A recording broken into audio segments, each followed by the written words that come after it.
Donut পছন্দ না এমন বাচ্চা খুঁজে পাওয়া মুশকিল।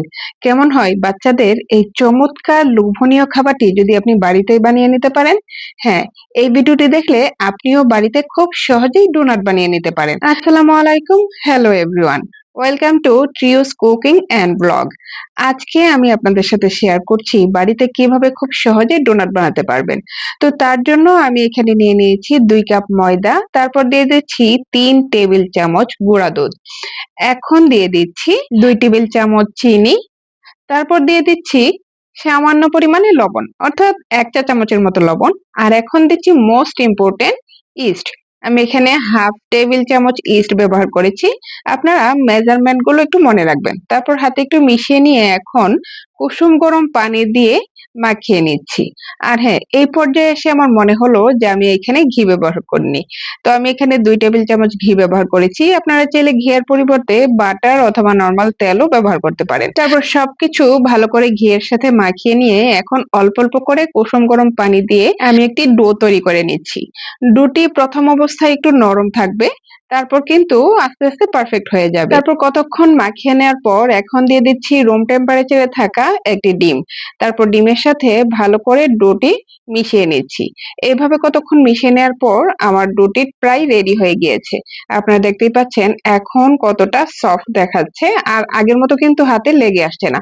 তারপর আবারও হাতের সাহায্যে এইভাবে কতক্ষণ মুথে নিয়েছি। এখন হাতে একটু তেল নিয়ে ডোয়ের উপরে এভাবে মালিশ করে ঢাকনা দিয়ে রেস্টে রেখে দেব। আর আমি এখানে ঢাকনা দিয়ে 30 মিনিট থেকে 1 ঘন্টার মতো অপেক্ষা করব। ফিরে আসলাম প্রায় 1 ঘন্টা পর, আর দেখুন এরই মাঝে কিন্তু আমার ডোটি একেবারে ফুলে ডাবল হয়ে গিয়েছে। এখন হাতের সাহায্যে এইভাবে চেপে চেপে ভেতরের বাতাসটি বের করে দেব। আবার এখানে কতক্ষণ মুথে নেব। তারপর 2 হাতের সাহায্যে এভাবে একটু টেনে টেনে রাউন্ড রাউন্ড করে নিয়েছি, এতে করে কিন্তু বেশ সফট হয়। তারপর আমি একটি বড় বোর্ড নিয়ে নিয়েছি। আপনাদের কাছে বোর্ড অথবা বড় ধরনের যদি কোনো পিঁড়ি থাকে সেটার মধ্যে নিয়ে নেবেন, কারণ ডোনাটের রুটিটা একটু বড় করেই বেলতে হয়। তো এইখানে আমি আবারও কতক্ষণ প্রেস করে নিয়েছি। এখন এই সম্পূর্ণ অংশটিকে আমি 2 ভাগে ভাগ করে নিয়েছি। তারপর এক অংশ রেখে অপর অংশটি দিয়ে আমি এভাবে একটি বেলনের সাহায্যে বড় ধরনের একটি রুটি বানানোর চেষ্টা করছি। আর এই রুটিটি কিন্তু খুব বেশি পাতলা হবে না। আপনারা দেখতেই পাচ্ছেন যে কি পরিমাণ থিকনেস হবে। তো আমি এভাবে রুটি বেলা নেওয়ার পরে আমার কাছে এরকম একটি গ্লাস ছিল। যেহেতু আমার কাছে ডোনাট কাটার ছিল না, আমি গ্লাসের সাহায্যে এভাবে কেটে নিয়েছি। আপনারা গ্লাস অথবা যেকোনো বয়মের মুখ দিয়ে কিন্তু এই কাজটি করতে পারেন, অথবা বিস্কিট কাটারও ব্যবহার করতে পারেন। আর ভিতরের অংশটি কাটার জন্য আমি একটি ছোট নজেল নিয়ে নিয়েছি। তারপর এইভাবে কেটে কেটে আমি মাঝখানে ভেতরের অংশটিও ফাঁকা করে নিয়েছি, আর আমার ডোনাট গুলো কিন্তু রেডি হয়ে গিয়েছে। আর ঠিক একইভাবে আমি আবারও যে অংশটি আমার কাটার মধ্যে পড়েছে সেগুলো দিয়ে বাকি সবগুলো ডোনাট রেডি করে নিয়েছি। আর এভাবে কিন্তু খুব সহজেই আমি আমার সবগুলো ডোনাট রেডি করে নিয়েছি। আর এখন চলে এসেছি রান্নাঘরে। চুলায় একটি প্যান গরম করে সেখানে দিয়ে দিচ্ছি তেল। তেলটা যখন কুসুম গরম অবস্থায় আসবে সেই পর্যায়ে আমি একে একে সমস্ত ডোনাট গুলো এখানে দিয়ে দিচ্ছি। সমস্ত ডোনাট বলতে আমার কড়াইয়ে প্রথম বেচে যতগুলো আটে আমি ঠিক ততগুলোই দিয়েছি। আমার এখানে একবারে 6টা ডোনাট ধরেছে। আমি 6টা ডোনাটই দিয়ে তারপর এভাবে উল্টে পাল্টে ভেজে নিচ্ছি। আর হ্যাঁ, তেলটা কিন্তু কুসুম গরম থাকা অবস্থায় প্রথম ব্যাচের ডোনাট গুলো ছাড়তে হবে। আমার তেলটা একটু বেশি গরম হয়ে গিয়েছিল। তারপর যাই হোক, লো আছে আমি ডোনাট গুলোকে এভাবে গোল্ডেন ব্রাউন কালার করে ভেজে নিয়েছি। তারপর প্রথম ব্যাচের ডোনাট গুলো যখন ভাজা হয়ে গিয়েছে, তারপর আমি আবারও বাকি ডোনাট গুলোকে সেম প্রসেসে ভেজে নিয়েছি। আর এভাবে কিন্তু আমার সমস্ত ডোনাট গুলো ভাজা হয়ে গিয়েছে। এই যে দেখুন আমি কতগুলো ডোনাট খুব অল্প সময়ের মধ্যেই কিন্তু ভেজে নিয়েছি। এখন কথা হচ্ছে ডোনাট গুলো আপনি কিভাবে পরিবেশন করবেন।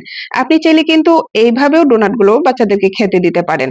আর আমি একটি আপনাদেরকে দেখিয়ে দিচ্ছি যে কতটা সফট হয়েছে, আর ভেতরটাও দেখুন যে কতটা সফট দেখতে লাগছে।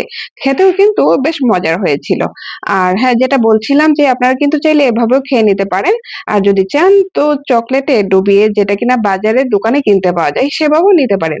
তো আমি এখানে চকলেট মেল্ট করে নিয়েছি। তারপর একটি ডোনাট নিয়ে এইভাবে ডোনাটের এক পাশে চকলেট লাগিয়ে নিয়েছি। তারপর তারপর ডেকোরেশনের জন্য উপরে দিয়ে দিচ্ছি সুগার বল অথবা সুগার পাইপ, যাই বলেন না কেন। আমার কাছে লম্বা যে ধরনের এই সুগার বলগুলো ছিল বা সুগার পাইপ ছিল, সেগুলো দিয়ে আমি ডেকোরেশন করে নিচ্ছি। আপনারা কিন্তু চকলেট সিরাপ যেটা, সেটাও এখানে কোট করে নিতে পারেন। আর তাছাড়া বিভিন্ন ধরনের ফ্রুট সিরাপ আছে, সেগুলো আপনারা এখানে লাগিয়ে তারপর ডেকোরেশন করে নিতে পারেন। তো রেডি হয়ে গেল আমার চকলেট ডোনাট। আর এটি কিন্তু বাচ্চারা আসলে খুবই পছন্দ করে। আর দেখুন দেখতে কতটা লোভনীয় লাগছিল, তাই না? যেকোনো বাচ্চার সামনে যদি আপনি এটি নিয়ে ধরেন, সে কিন্তু লাফিয়ে উঠবে এই ডোনাট দেখে। তো কেমন লাগলো আপনাদের কাছে আমার আজকের এই আয়োজন? যদি ভালো লাগে থাকে তাহলে অবশ্যই কমেন্টে জানিয়ে যাবেন। আর দেখা হবে পরবর্তীতে। সেই পর্যন্ত ভালো থাকবেন সবাই। আল্লাহ হাফেজ।